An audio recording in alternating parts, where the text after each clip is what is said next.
Welcome back to this episode of the Mental Shift Podcast, where we bring inspirational stories from the streets to the boardroom, hoping to inspire you to be a better you. Let's go. Today, our guest is Joe Thompson. Been knowing this young man for a long time, since like 2008. You know what I mean? We almost got 20 years under our belt in this relationship. And I've been looking forward to bringing Joe on simply because he has an amazing story of growth and transformation to share. He's been one of the young guys I've been able to mentor and watch his journey from high school all the way to where he is now as a dad, you know, as a soon-to-be husband, as a son, as an uncle. I mean, he wears so many different hats in the community, as a business owner, and just a friend, you know. So this is Mr. Thompson, my boy Joe. Say hi to the people, man. How y'all doing out there? Thank you for having me on the show today. I really appreciate it. I appreciate you coming through, bro. Taking time out of your busy day and your schedule. Let's go. So, tell us a little bit about yourself, man. What's your story? Let the people know. My name is Joseph Thompson, 29 years old. I got 2 kids, 3 brothers, a sister, a mom, a dad. I'm a regular guy with a regular family. That's I'm what's just up. trying to make something happen in this world for sure. That's what's up. So, when was the first time you realized, like, you didn't really want to work a regular 9 to 5? Like, when did that entrepreneurial spirit kind of kick in? Was like, you know? Them long third shift nights, just sitting there with a bunch of dreams, working under somebody's clock, Yeah. knowing like I have more to offer to this world. Just wanting more out this world, wanting more for my kids, wanting more for my family. Definitely. I knew it wasn't like an overnight thing, but just all them long nights. I did 10 years on third shift. So it's just like you got 8 hours, 12 hours a night just to think and think and think. So what were you doing specifically? So for the first 10 years, I was doing welding. I ran the whole fab shop. I was a co-lead. I ran a lot of different things inside that building over. And if I'm not mistaken, that came right out of high school, right? You Yes. kind of got that start and that lead from Waukesha South because of a program they had? Correct. I went through a program called GPS. It was like a second chance program to help like rebuild kids and give people like a different outlook to schooling. So like we would do school, but then we work on a trade also. That's dope. So actually I started that when I was 16. So Okay. it was in high school, Yeah. and right out of high school, I just launched into the job. See, I learned something new because I didn't realize it was a program in regards to second chance. I thought it was just an additional program they offer, because they offer that now where like you can get out of high school starting junior year and then go start taking courses over at WCTC to get into the trades and everything. So second chance and whatnot, what was that about? Like I said, it was a program specifically for troubled kids or kids that didn't function in like the regular classroom setting. Okay. Who needed like smaller classroom settings. So it was a program that they brought to Waukesha. And the classroom was actually at a factory. So my classroom was actually at SPX, which is now Prolec. Wow. So it was our class was small, it was 10 kids. You came in, we had obviously all the curriculum there, our laptops, we would go to school for the first 2 hours, and the rest of the day we would work. That's what's up. So it gave us a chance to like learn like finances and, controlling money and actually showing up and punching the clock and working under somebody and, having coworkers and just being in the real world, but also getting that classroom setting. Definitely. So how do you believe that shaped you? It made me, for sure. It's funny because one of our like alumni students, I guess you could say, like he came back to speak to the class like when we first started talking. He came in like just like, you motherfuckers think you're cool, like, you know what I'm saying? Like, y'all don't know what this is. But he's like, I'm 18 now. I'm making $30 an hour. I bought my first house. Like, he's just giving it to us raw. Like, Yeah. and I'm looking at him like, at first I'm like, This you know guy, what I'm saying? right. This guy. But then I'm like, we have opportunities in front of us. You know what I'm saying? And I think that's when I was like, I could really do something. Yeah. Like, I could really take this the right way and make something out of it. Yeah. At Love least that. gives me a foundation. I never had a foundation. So I'm like, if I can get a foundation under me, I can build off that. You can't build off anything without a foundation. That's a fact. Um, That's a teachable moment real quick, just a segue. For anyone out there that's going in school, that's in high school right now specifically, that doesn't feel like the normal classroom setting is for you, talk to your counselor and talk to them about the trade programs that they have. I know they have them over at Waukesha South, Waukesha North. Not sure about Waukesha West, but I'm pretty sure they're due, as well as some of the other surrounding high schools in our area, including Milwaukee County. So There's nothing wrong with you because you don't fit into a typical 20-person, 30-person classroom. You learn differently. You need to be taught differently. You need the opportunity to get out and work because 9 times out of 10, your mind is just wired in that direction. So let's move on, man. When did you decide? Okay, we did that one already. How do you maintain a positive outlook in the face of setbacks or disappointments?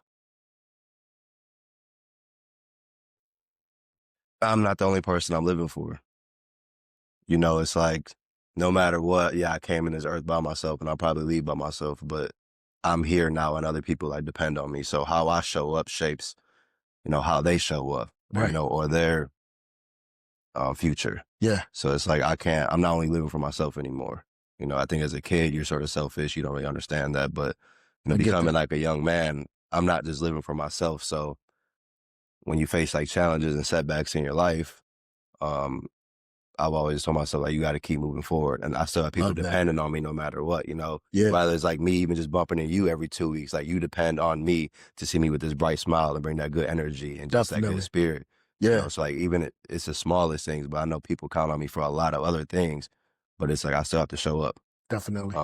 So like anything you're going through in life, setback, you know, heartache, whatever it may be, like you still have to show up because there are other people that depend on you. And there's other people that are watching you that you don't even know. Oh, believe me, I know that. Trust me, Like, the eyes are always open. yeah. Yeah. So being a dad, right? And before we talk about fathering, let's talk about how you were fathered. Like, how was your relationship with your dad growing up and that kind of push-pull dynamic? Um, Looking back, it was great. You know, in the moment, I rebelled.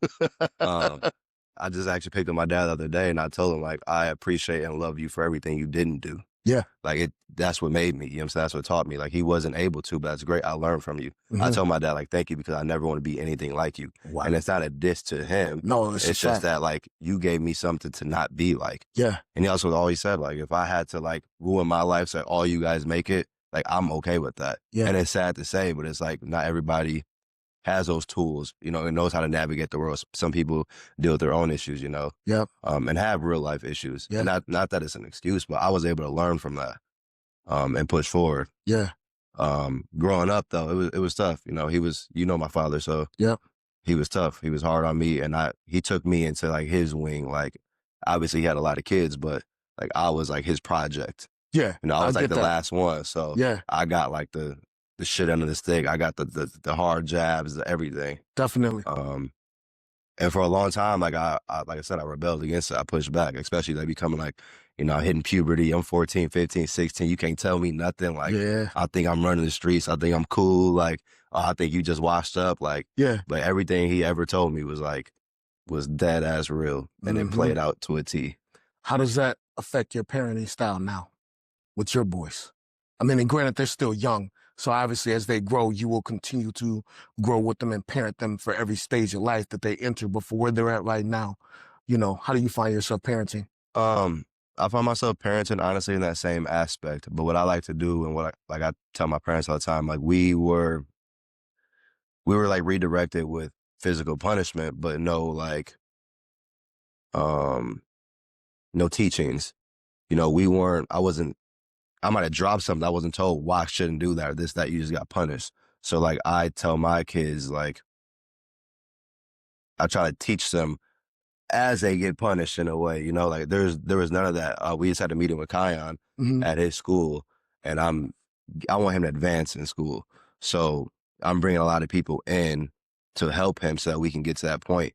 When I couldn't do things at school, I just got yelled at. I got grounded, you know what I'm saying? I got beatings and things like that. Yeah. And I don't want to just do that to my son because he doesn't know. He doesn't He have all doesn't the know. He's tools, very impressionable. you know, He's still so developing. I'm bringing all those things on because if I don't teach him, he'll never know either, you know? Yeah. I never had good penmanship or couldn't do certain things or couldn't work in a classroom setting. It didn't make me stupid or slow. I just didn't have the right tools.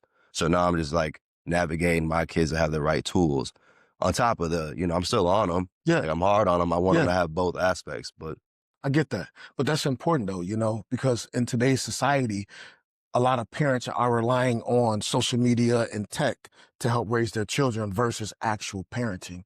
And to hear that you're involved in everything is a huge lesson for young parents across the board. You have to be involved. There is no substitute for actual parenting. Like, you got to show up, and you got to understand, right? It's not you and your child against the teacher. It's you and the teacher for the child. That's a different mentality. That's an old school way of doing things. And that's why a lot of adults in my age bracket are who we are, because it was the parents and the teachers together to help us. There's something happened, right, where all of a sudden it was parents and child against the teacher. And that's where there's this gappage in the last decade, 2 decades, where like people are just running amok. And you see it in the inner city, in classrooms abroad, everywhere, rural America, as well as, the ghettos of America. So, Definitely. you know better, so now do better. Definitely. All right, bro, let's get into the weeds, man. Can you share the biggest setback you faced? I think there's been a lot. I think the biggest setback that I probably faced in my life was in 2020. I was wrongfully accused of a crime, and it put me through a 3-year complete, I would say, setback, but like a stagnant moment in time where like Yeah. everything was paused. I couldn't move forward. Let's get into that. You can, I mean, as much as you're comfortable sharing, like, let's let the people know, because, trials and tribulations, are setups for comebacks, and that's how you got to view your setbacks. They're just setups for comebacks. And I believe you have one hell of a comeback story because of that setback. So from wherever you're comfortable jumping in and starting that, let's talk about that. Yeah, so going back, I graduated in 2014. Yep. So like from really 2012, like I said, when I entered that program, I was on a slight incline. Like my life was like, I had my goals set in front of me. I knew who I wanted to be. I know where I wanted to be. I didn't know what I wanted to be involved in, but I knew that these set, my foundation is set, So I started moving up. Throughout those years, I was obtaining multiple rental properties. I was owning coin-operated vending machines. Yep. I was project managing, still working a full-time job. Yep. Just doing everything. I mean, we even got into stuff selling the cable boxes and stuff. So like anything, any hustle, I'm learning, I'm getting uncomfortable. I'm going to any situations. Like we're talking on things, like anything and everything, just trying to figure something out. But I'm just slowly graduating. I mean, by 22, I had 3 homes, and multiple businesses, open a clothing store. Yep, So, I remember. But that setback came, and is when you're up, going up to the top, for some reason, you always want to go back and help the people and help like your core childhood friends, and involve people in that maybe don't have your best interests. And I think in that time I still didn't have all the tools that I have now. So I was still young and dumb. I want to show out. I want to show up too. Like, hey, everybody come over for the cookouts. Like, yeah, I got the houses. I got this. Like, come. I want to pour into people. Yeah. But you have to watch who you pour into and who you have around. Facts. You really got to watch the company you keep. So I'm saying all that to say is that I started to involve myself with people who didn't have my best interests, and letting people around me and use some of my stuff that I probably shouldn't have. Yeah. That ultimately cost me almost my life. Yep. By letting somebody use my vehicle, to go purchase marijuana. And that just struck a whole series of events where I was wrongfully accused of a crazy crime that this all transpired from. And it took a lot of years from my life. Okay. Let's peel the onion back a little bit. What was the crime you were accused of on paper? On paper, there was about 8 counts. Most serious one was armed robbery. Wow. So, company you keep, got to be mindful of that. But when you say setbacks, the reason it was a setback was, if we didn't peel the onion back, that's all they hear. Right. But they don't hear that I had to liquidate all the assets. That's let's get into it. I had to liquidate everything. I had to sell every single home. My bill was $100,000. Damn. I had to pay back a friend $60,000. Yeah. I had to pay, $200,000 in lawyer fees. From that time forward, I couldn't travel. Right. I couldn't obtain a passport. When I sold the homes, not knowing that we needed a place to stay, now I can't get anything by name because I have this stuff pending. So it's like what I was doing or who I was involving myself with not only affected me, but affected my kids. Yep. You know, it The affected whole their dynamic, mother. the whole circle. It affected everything. I said I couldn't even get a place under my name anymore because I had this stuff pending. Yeah. I couldn't leave and go get a new job. Luckily, I had the same career, Yeah. and that was able to stay. But I couldn't. I had multiple options in front of me, but I couldn't go because I couldn't pass a background check at that time. Mm-hmm. So like I said, it was just I was stagnant. I couldn't move forward. No growth. Yeah. No growth, and Yeah. everything that was coming in had to go to legal fees and paying back people who helped me. Jeez. So, let's talk about that in regards to the no growth and everything, right? Mentally, where did that have you at? Because I know it's got to be frustrating. How do you stay positive? How do you focus on, you know, the good during the midst of that storm? So that takes us back to one of the first questions where you asked, like, how do you keep that positive mindset in the midst of, you know, issues and problems? And I had other people to live for still. Like, no matter what, like, I had to go home and stay strong for my kids, stay strong for my woman, stay strong for my family. Yeah. You know, people say God is the greatest and things like that. And I believed that at that time, like, my story doesn't end here. Yeah. Like, you know, justice will prevail. Like, I'll be found innocent. You know, I'll fight through this. Maybe it'll just drop. Like, I don't know. You know, this is my first time. I've never been through some stuff like this. Yeah. So it's just like, I'm not going to go in a rabbit hole. Like, keep this positive mindset, keep working towards it. You know, I could have laid down. I didn't. I fought. Yeah. You know, I went over every option. I talked to every peer. You know, we went through it all. I was prepared to, you know, to do what I had to do to come home. Definitely. I'm glad you brought up God and everything, because I've never known you to be a religious man, but I have known you to have faith and everything. And would it be safe to say that sometimes God allows situations like this to happen to redirect you and put you on a better path for living life? And do you feel that's what kind of happened? Because I know for me, myself, and I know for a fact, when I went through my thing back in 2008 and whatnot, like that was God redirecting me and put me on a better path. Mm-hmm. So, yeah, it's funny that you say that. It's like, as a regular human, right? We're just looking back. You say like that's what it was, but in time you're like, why God? Why me? Like, why do I got to get shown the hard way? You know? And so it's like a hate-love relationship. But looking back, it's like I needed it. Yeah. Like, if I'm being honest, I think I did need it. I didn't want to go through it. Nobody wants to go through You know, it. but I did. And looking back, like, I did need it. Yeah. Because now I really know how to navigate through life. I know how to navigate through my surroundings. I know how to navigate now through these businesses. You know, I have a more subtle mindset. I'm not just jumping into things just with this bullhead. I mean, I'm a lot more thoughtful. I'm a lot more cautious. And I'm not saying I'm not, like, I'm scared to do things. I have the tools now. Yeah.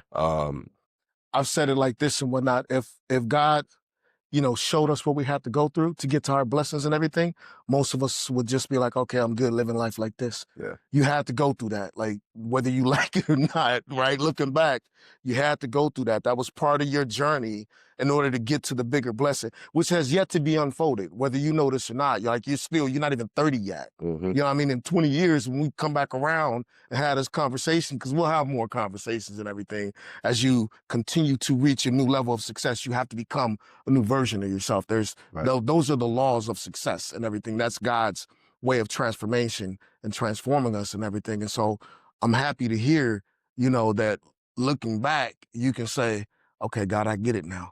And I'm happy, you know, it wasn't during the time, but I'm happy now going through it. I kept moving forward. I kept a positive heart. And now I can say thank you. You know, that's huge. Yeah, definitely. That's huge. How do you cultivate the sense of gratitude and appreciation? Love this question. How do you cultivate a sense of gratitude and appreciation for the current moment, where you're at right now? Because we're on the brink of another milestone, which I'm looking forward to, but we'll get there in a second, folks. Honestly, I don't have the answer for that. I mean, it's overwhelming, to be honest. It is. It's overwhelming. I don't have words for it. I'm grateful. I'm appreciative. I'm keeping my feet under me, my head moving forward, keep my eyes looking up. I know what's coming. Okay. You know what's coming. Yeah. You know, everybody around knows what's coming. Oh, I'm gonna tell the people. You might as well spit it out, like, because I'm excited. The growth is here. You know, Yeah. like the man is made. Yeah. And you know, I'm the man in charge now, so Yeah. I'm gonna be making a way for everybody. That's lit. But the moment is, you know, it's great, and I'm gonna take advantage of it. That's really all I have to say for that. Fair enough. So, lounge, where are we at with this next business venture and opening up your first club? Yeah, so probably by 2026, I have a jazz speakeasy lounge opening up downtown Water. Yep. Um, My 50th birthday party gonna be there. It's a black and white theme. Y'all gotta show up and show out for your boy. Definitely. Yeah. So that's really exciting. Been building that out honestly for like 8 months now. Yep. But it's just been a process. Believe me, I know. But yeah, you know. I still been trying to get them kind of more open, but yeah. It's coming. It's gonna be a nice spot, a high-end cocktail lounge. We're curating towards like young professionals. Yep. Date nights, cultural tourists. Yep. We're bringing a lot of history back into it because it is a speakeasy, so we do want to play on like the 1920s and 1930s during Prohibition. Definitely. If people don't know, the typewriter was actually created in Milwaukee. Yeah. So like to bring history back to the city, we'll have like a typewriter entrance where it's reservation only. You have to put a reservation code in the typewriter. You know, we'll pop the door open and you come into the host room. So I love that. I love that. And I'm working on another one too, so can't spill the beans on that yet. But well, if there's any way I can be involved, let me know. Definitely. As we come to a close, right? And I want you to give some thought to this, and then I'm going to be quiet and listen because I believe, right, you don't have to be old to mentor someone. I believe mentorship comes, right, at any age group and at any time. You can have someone that can pour into you, and that person becomes a mentor. Joe is one of my mentors, whether he knows it or not. I look up to this young man. I strive to do some of the things he's currently doing and that he's done. I believe in pouring into people, but I believe in pouring into right people. I want to help people that have shown they want to help themselves and build up and not tear down, right? So what advice would you give to someone struggling to shift their mindset towards success?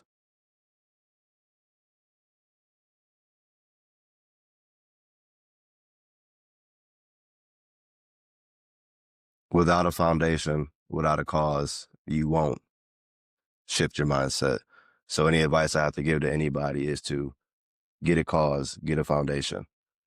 If you really want something, then you should have a cause. You know, if you want to get out of that, you should have a cause. You can't help somebody who doesn't want to be helped. And that's where I'm at in life, you know, telling people. So if you want to be helped, let's get a foundation. Let's get a cause and start building off of that. And these things don't happen overnight.